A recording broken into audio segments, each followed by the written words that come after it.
Clint, hey bud, Steve and I have gotten together and we want to put a warm-up together for you that you can use before you hit balls, before you take a lesson, or before you play a tournament when you're on the road or even here in town, okay? First thing we're looking at is we want to get your shoulder blades working, we want to get your glutes working, we want to get your upper body separating from your lower body, we want to get your lower body separating from your upper body, and then we want to use a dynamic warm-up to get your hips loose, get your hamstrings loose, and then we want to use, you'll see a super speed stick to start working on some of your sequencing that you've been doing in your lessons that has been really beneficial for you, okay? So first thing I would recommend, take one of your mini bands, let's have it in your golf bag when you travel, okay? And let's have it right around your ankles.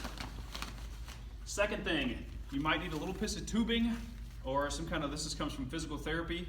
It's a little band that you might have in your basement workout facility. You have to show me what you have at home, okay? So if you can see me here, I'm gonna be in golf posture. I'm gonna grab the band about 2 feet apart, and I've got the mini band down around my ankles.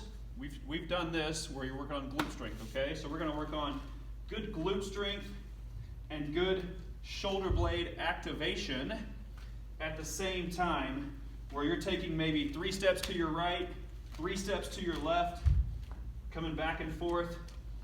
But the big thing is when you pull, don't come out of golf posture. And when you step, don't let the band lose tension by getting your feet too close together, okay? So let's get probably 9 to 10 steps in each direction, and that'll be about 15 to 20 shoulder blade activations, okay?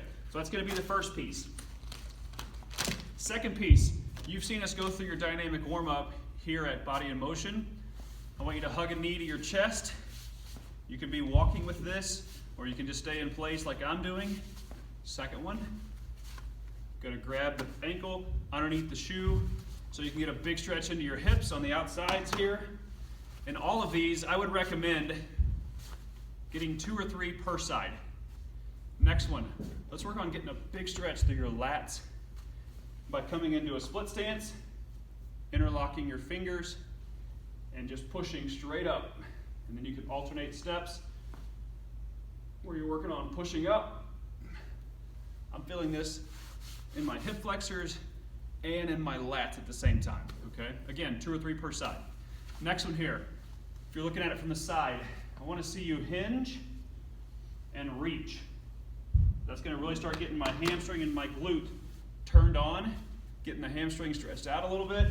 Come in here, okay? Whoops, lost my balance there. Come in here, alternating sides. Okay. Next one, gonna take a big step, grab the knee, good posture. Eyes are gonna follow your hand as you come around, okay? If you wanna alternate steps, you can do that. Okay. 2 or 3 per side. Next one, we're gonna get into your groin. Work on stepping and rocking side to side, okay? And then the last one in the group comes from yoga. If you're in a hotel room, it should be fine. If you're out on the range doing this, might be wet, muddy, I don't know, you might not want to do it. But take a big step, hands go to the floor, gonna open up to the side that you've got out in front of you. Stand up, alternate steps. Eyes follow your hand, okay?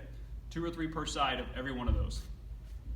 Last one in the group. Well, excuse me, we have 2 left.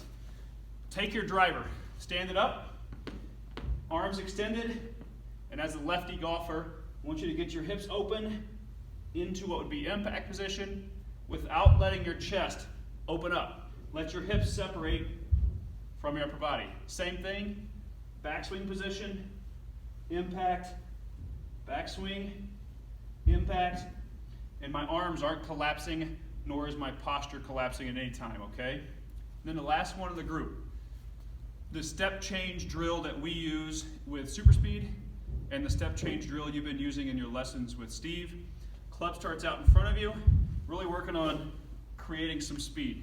So step, swing, club starts out in front, step, swing, and then work on getting dominant and non-dominant side. So you're working on club out in front, okay? That step change is going to be huge for creating some good sequencing and getting a good pressure shift like you've been working on your lessons, okay? So shoulder blade activation, glute activation, stretching out the hips, hamstrings, groin, getting all that worked out, separating upper from lower, getting some good sequencing work, static where you're here, and dynamic where we're here, okay? So if you can come through that, or and possibly add maybe a 5-minute jog on a treadmill, your body should be pretty warmed up. The idea that Steve has, and that I agree 100% with, is you should not be going to the range to get warmed up. You should already be warmed up and loose and able to swing pretty close to 100% full speed by the time you get to the range.